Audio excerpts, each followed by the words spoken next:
ได้กี่แล้ว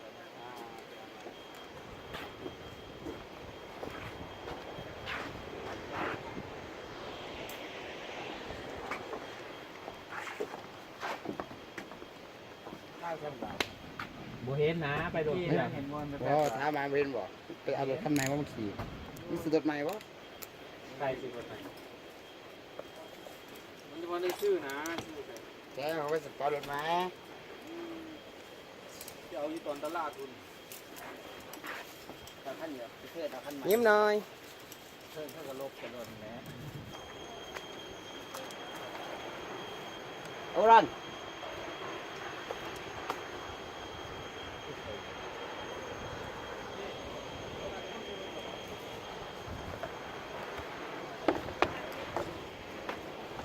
มาด้วยไอ้ร้อนเนี่ยใช่อ่ะ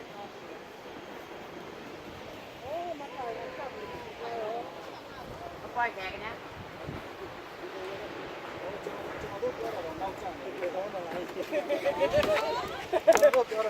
เอาปล่อยแขกนะ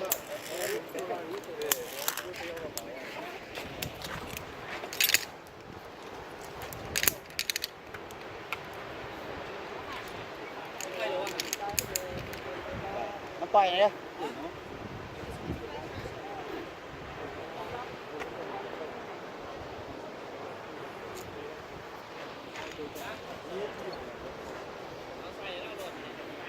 บ่ว่าเขาปล่อยอะไรห้ำเดี๋ยวเขาปล่อยในสายทะเบียนสายต่อไปทีนี้เดี๋ยว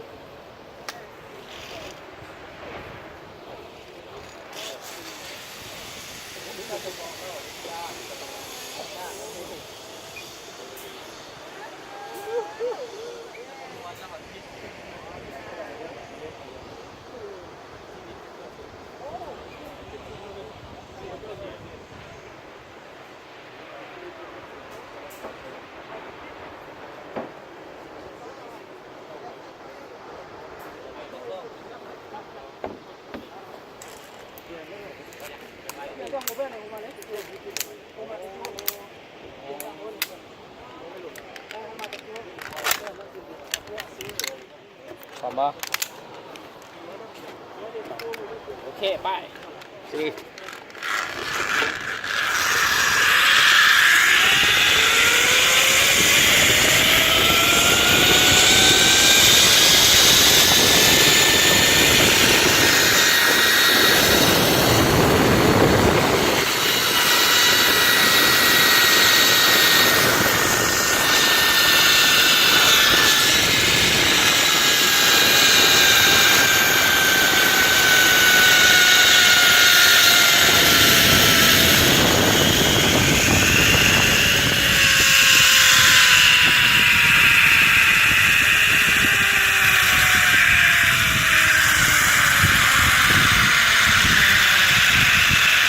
บ่เถิงจับดีป่ะ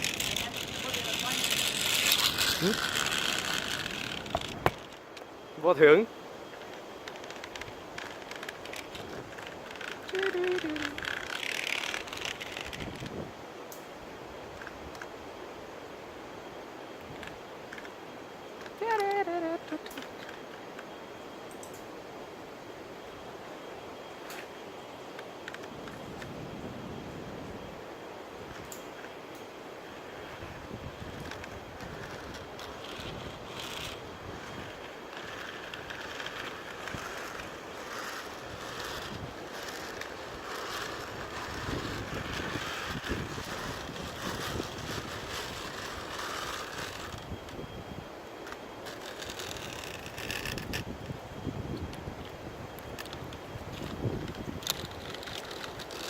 โอ้บริบีบีปล่อยได้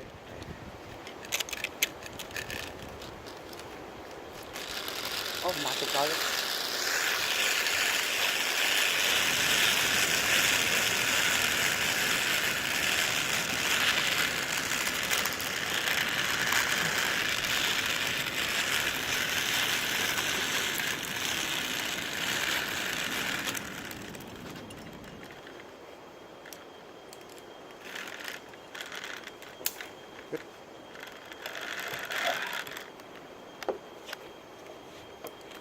หมวกกระชิตก นอนเลยจริง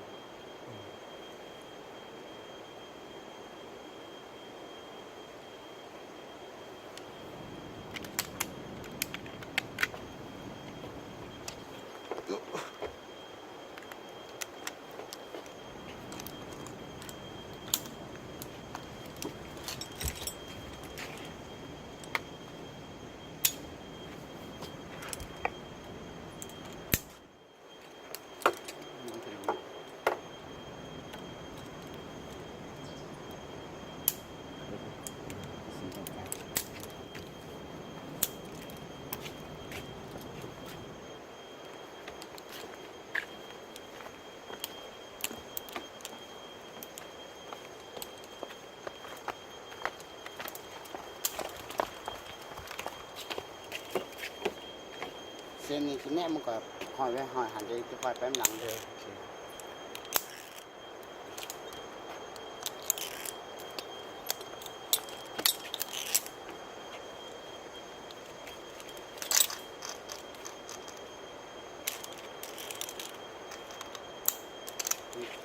ก็อย่างนี้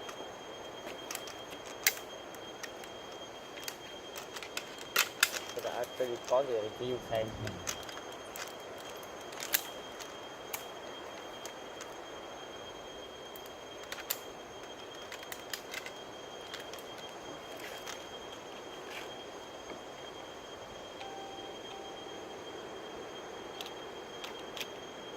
Bye.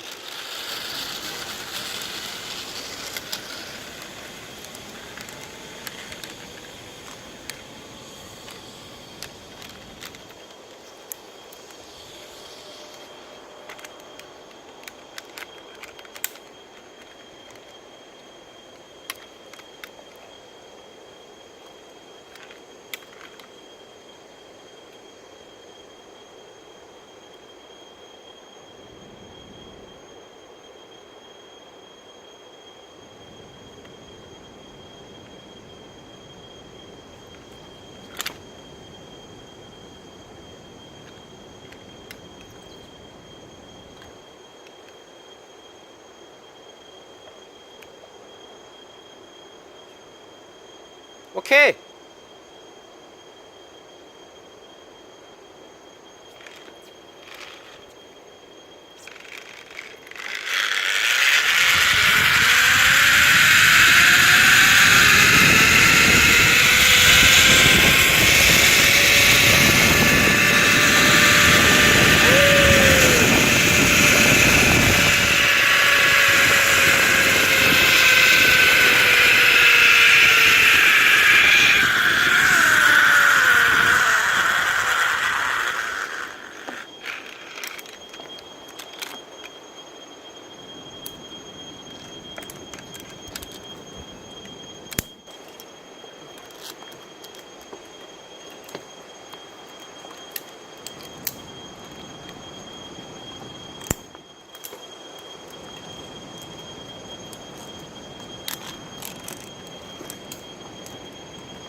เอาเปลือกนี่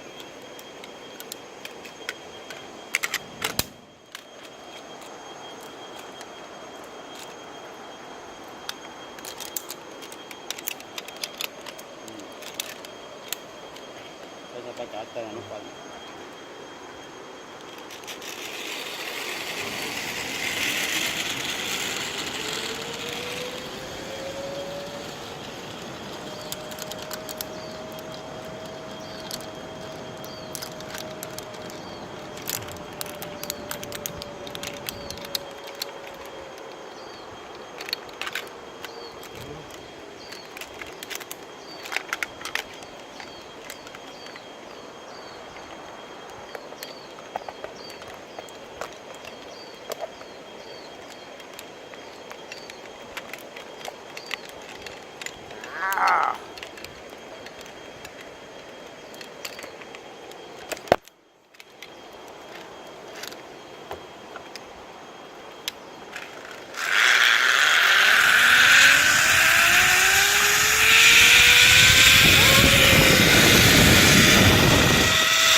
ที่ปล่อยมือ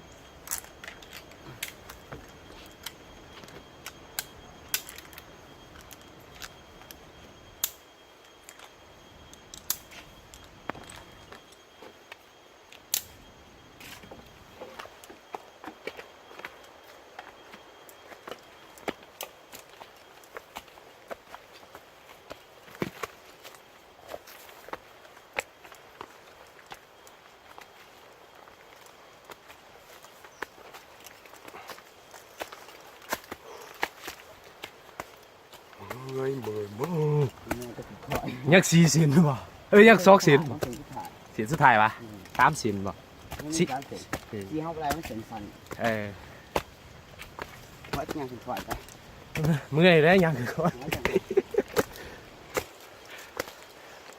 เซนข้ามตาดว่าย่างสุดอ่ะอยู่นี่นะ แม่จะขาดหน้าเลย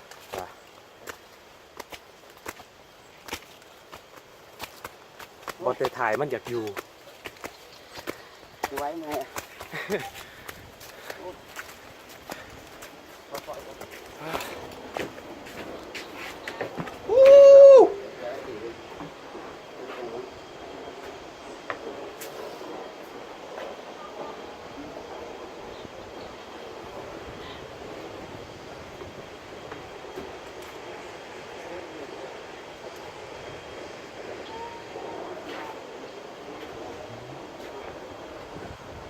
สตาร์ท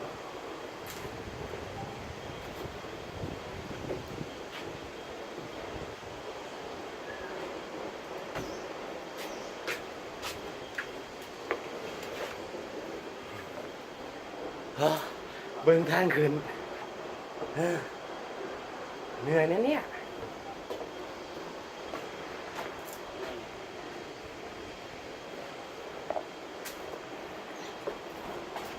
ได้ไงวะ แล้ว ประมาณทำกันอยู่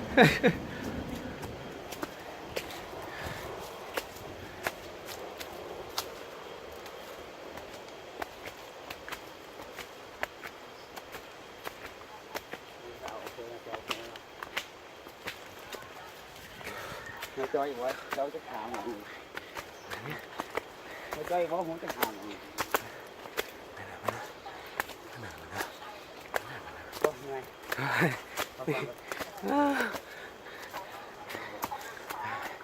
ไว้ เสียว่าเสือยังไง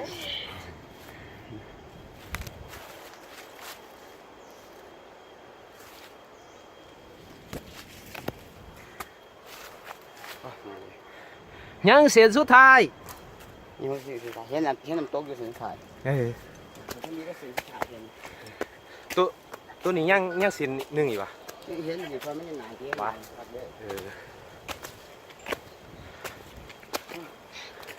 อ เราไปเรียนงาน เด้แต่ว่ายางนี่ทุกมือมันออกอยู่เหือนี่ ว่าว่าหมูมันไปจักเรือ แม่นว่ะ แม่เขากินกินเบียร์นี่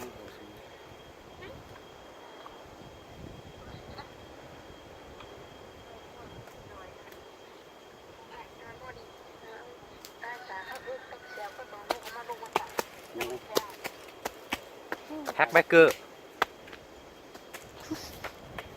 เพื่อให้เสร็จเมนูซ้ายคูเลยว่าเนี่ยให้ที่เขาเพี้ยน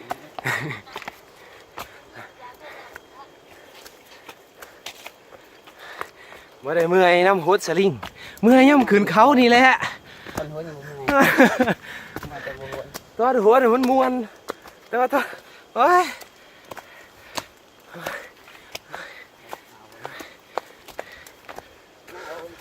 สู้สู้สู้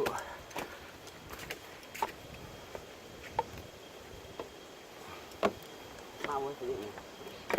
มาวันสิ เสียงตัวนี้เสียงน้อย อยู่ห้องอะไรนี่ให้จะขี่สบายเกินนะเพราะว่าขี่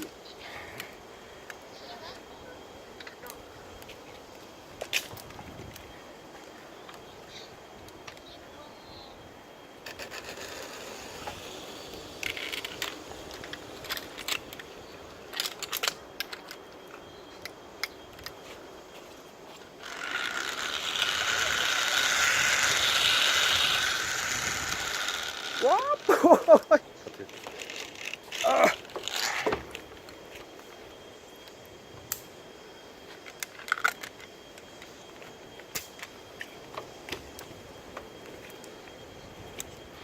าวเสียงสุดท้ายเจอก็อยู่ฝั่งนั้น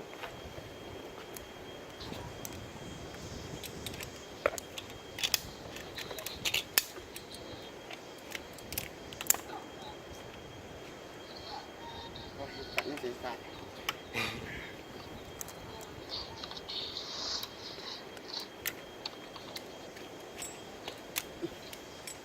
เสร็จสบายยังเสร็จ ไหวปะ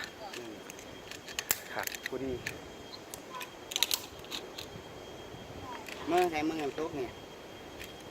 โจสิไปเนี่ย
จบเมื่อยขึ้นผู้บ่ได้เมื่อยอหย่างมันเมื่อยขึ้นผู้ดีแหละโอ้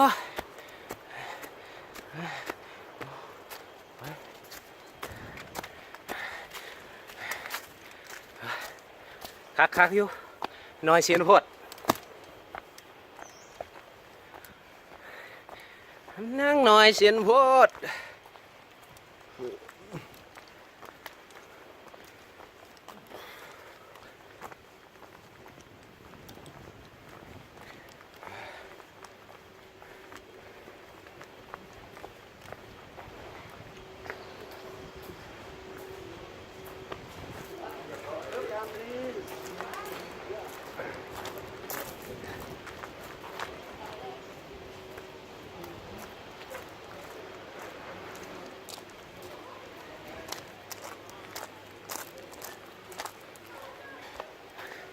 จบแล้วนะ บ๊ายบาย